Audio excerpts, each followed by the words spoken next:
who are going to be the top 3 scorers for the Sixers? In the last few years, Tobias has been up there with Embiid. But now it looks like there might be a little change in the top 3 for the Sixers. So who do you guys have as the top 3 scorers for the Sixers this season? I'm assuming 2 and 3 is where it gets dicey.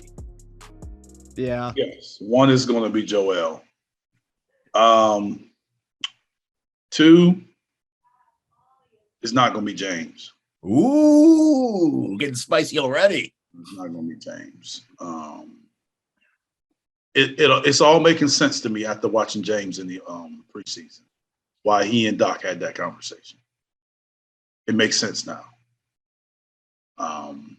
He's been playing more. James going full Chris Paul on us? Going more facilitator than scorer.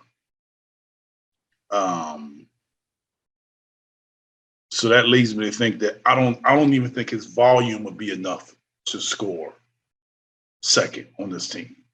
I think his assists may go up more than his point. I think his assists may go up and points may go down. Teams are going to start playing him one-on-one. They're going to stop doubling him. So I just think he's, especially with the ball in his hand, he'll become more of a facilitator. Do you think he's going to have a lot of single-digit shooting nights? I hope not. I hope not scoring. I mean, shot attempts. Like that's what I'm saying. I hope not. I don't think it's there. I don't think he's there yet. But the way you get there is that teams don't leave you open, so he don't get a lot of clean looks. Excuse me. So if he's not initiating it and he don't get clean looks, that's how your volume go down. I just think that Maxey, the way he's scoring and not, I know it, Joel hasn't been there, but the way he's getting it, he can still do it with Joel. The only thing I'm questioning is whether he's going to take those quick threes when Joel comes back. There's been a lot of those. He's been making them. Lillard out there. Yeah, I just don't know if they're going to play like that with Joel. And I don't know if that play, even without Joel, is really good enough for a regular season play. If I had to choose right now, based on what I've seen, I would say Maxey would be 2. And I would argue that Tobias would be 3. Wow. Because I just see James. I really see James right now as a 15, 16, 17-point scorer. Wow. And not from skill. I just think that he's more into the making plays. And I just think what that's going to do is that's going to take away his, outside of shooting the ball and being able to score the ball. One of the best things James did while he was scoring all those points was getting to the line. Mm-hmm. And I think the less aggressive he is, the fewer times he gets to the free throw line. And that's how I think his points go down. But if he's less aggressive more often and he picks his spots. When I say less aggressive, I mean less aggressive to score. Yeah, no. Yeah. So if he's less aggressive to score. And like I've said before, I think James will have games where he's going off and he'll have some 30-point games in there, but he'll also have some 10 and 12-point games in there. Mm-hmm. So if he's less, I'm going back and forth on James and Tobias. I think it'll be really close, but if Tobias' minutes is there, I think the volume is there because he's sort of at that stage where is he going to stick around or is he going to play? So I just think that he's at a point of his career where he has to kind of show more resolve as far as his role. And I think he's done a good job of fitting the role. But Tobias, I think you're talking about? Yes. Okay. But I think with all of these changes, I think he's I can do more. And I think he'll be put in position to do more. I think House and all the other guys that we got going to all end up being spot up shooters. So I think if you're looking at matchups, you can arguably say outside of Maxey and Joel, that Tobias may have a better better scoring advantage one-on-one outside of those two. Because James most likely is going to always have arguably the hardest perimeter defender to score on. At what point are they going to put the better defender on Maxey, though?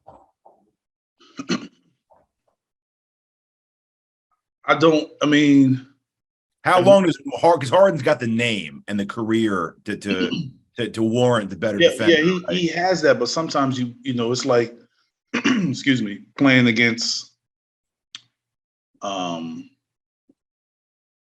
Clippers. Like let's say for instance, when I play the Pacers, when I play or the Bucks, I guarded Mark Jackson and and Sam Cassell, and AI guarded Reggie Miller and Ray Allen. Those guys, you know, Ray and Reggie were the better players, but it was harder for Allen to guard Sam and Mark because they posted him up. Mm-hmm. Yep. So, and he had a harder time guarding post-ups than he did chasing guys off screens because he could use his length and kind of challenge shots.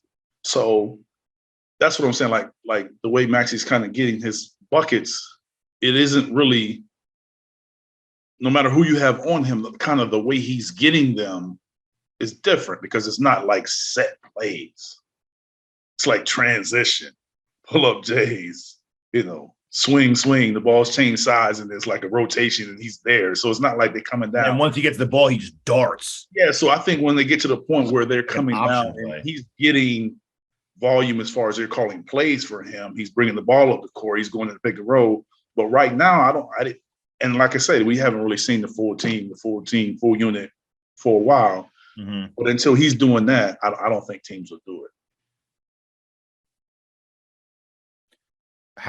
Let's say we get a month or two, or let's say it goes exactly like you said. Let's say James comes out averaging like 16 the first month of the season. Max is averaging like 23, 24. How long does the NBA need before they kind of reconfigure what they went into the season believing? Like we went in thinking Houston Harden, young Maxey, but now it's like reversed. Now it's like Houston Harden is now Maxey averaging 23. And yeah, I think once you get into December, and it really depends on how well the team. So say for instance those numbers and the team is playing really well, the better the team is playing, the sooner the talk will come. Mm-hmm. But once you hit December and you got the big Christmas weekend, big Christmas game, then people start talking about all-stars. That's when it'll kind of hit. And that kind of depends on, like you say, how early. It kind of depends on how well you're playing. Yeah. If we're winning, we're leading the East, then, you know, when shows come on, that's going to be leading the show when they talk about the NBA. Yeah. Well, it's going to become, how do we stop them? Because we're not doing something right the last time we played them. So what can we do differently? Whereas if we're not winning games, you'll see different teams start doing different things, and you may have you may see a team that their best defender is a Thybulle type, where he's long and he's a wing perimeter guarding Maxey. Then they may have a little smaller point guard that want to pester you. Like you play Brooklyn, like Kyrie's going to be on James. Yeah, he's not going to Maxey. You see what I'm saying? So you just never know. But then who they put on them, it depends. Like we sort of have a situation. I mean, you'll find a lot of people putting, like people did in the playoffs, putting their smaller guy on PJ.